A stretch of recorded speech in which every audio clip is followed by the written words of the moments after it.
man originally from South Korea. They say Choi Chun-han was a low-level hospital worker who had been living alone in Sydney.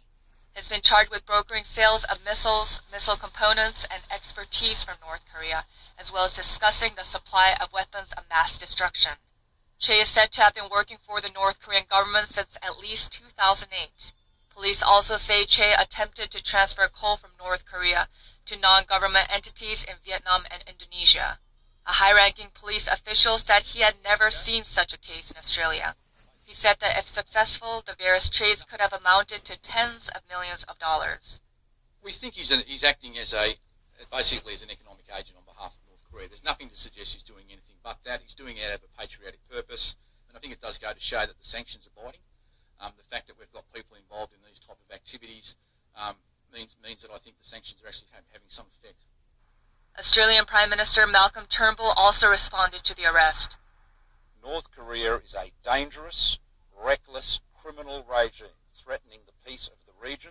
It is vitally important that all nations work relentlessly to enforce those sanctions, because the more economic pressure that can be brought on North Korea, the sooner that regime will be brought to its senses. Choi could face up to 10 years behind bars if convicted and has been denied bail. Park So-yeon, Arirang News. Now, as we approach the final countdown for the 2018 Pyeongchang Winter Olympics, the South Korean government is working hard to make sure everything runs safely and smoothly. It's launching a comprehensive inspection of key facilities starting today to ensure the global sporting event is protected from the threat of terrorism. The government is operating an inter-ministry team comprised of ministry officials and experts that will sweep the Olympic venues for potential threats. Also on the radar are people trying to cash in on the event through unethical practices, such as overcharging for accommodation. In addition to that, officials will crack down on places rejecting reservations for no good reason. They'll also check the hygiene status of hotels and other rental accommodations.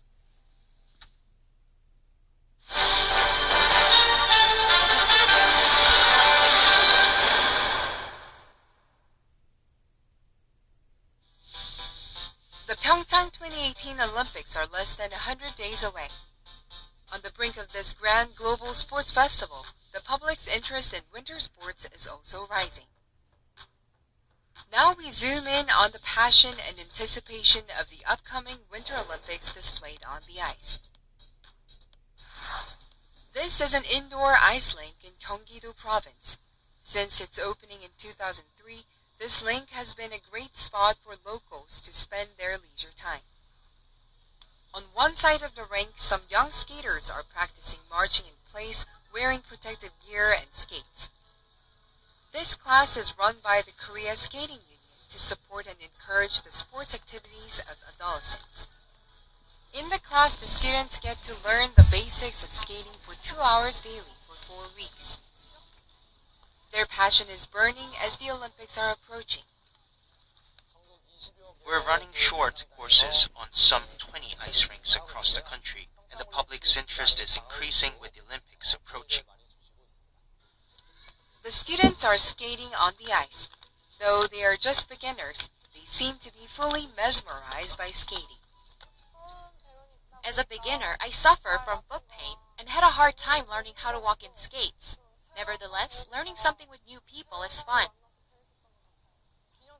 It's hard to keep my balance on ice, but it's really fun, not to mention beautiful. That's why I love skating. The number of winter sports clubs is increasing at the same time. As of the end of 2017, there were a total of 743 winter sports clubs registered in the Korean Sport and Olympic Committee with nearly 30,000 members.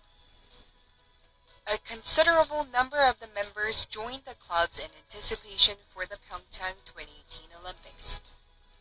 All the figure skating clubs have seen a drastic increase in membership from 5 years ago, thanks to the Korean figure skating queen Kim Yeona.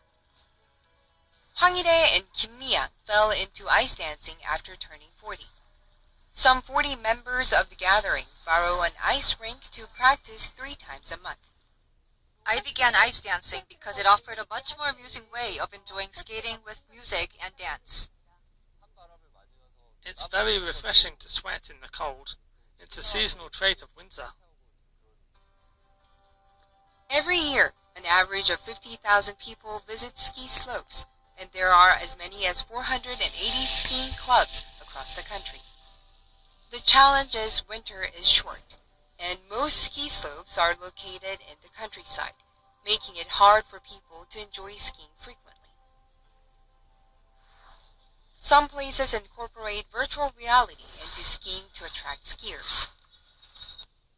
Standing on the simulator in ski boots, the speed and thrill of skiing can be experienced. I'm skiing indoors today, but it doesn't feel much different from ordinary outdoor skiing and is a very good exercise. It's great. This place also displays the immense interest in the upcoming Olympics. Here, visitors can ride the Olympic courses, including the downhill, the slalom, and the giant slalom. Allowing people to ski all season, these sites are creating a new way of spending leisure time.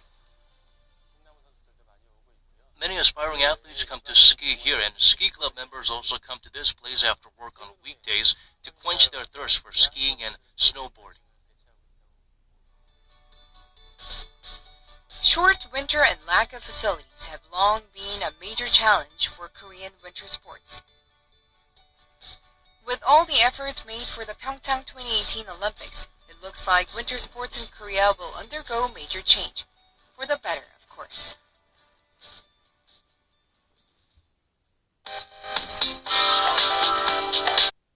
Good afternoon. The season's first heavy snow advisory has been issued for the capital this morning. Seoul received more than 5 centimeters of heavy snowfall, which led to chaos this morning. And snow started to ease up a bit, but expect more snow in the evening. So those of us in the capital area and upper regions will need to take it slow on the snowy and slippery roads all day. Temperature readings, however, will be 5 to 6 degrees higher than yesterday, getting up to 5 degrees Celsius here in the capital. Daegu and Busan will make it to 7 and 8 degrees respectively. Freezing temperatures and frequent snow are in the forecast this week, but readings will ease a bit as the week progresses. With that, let's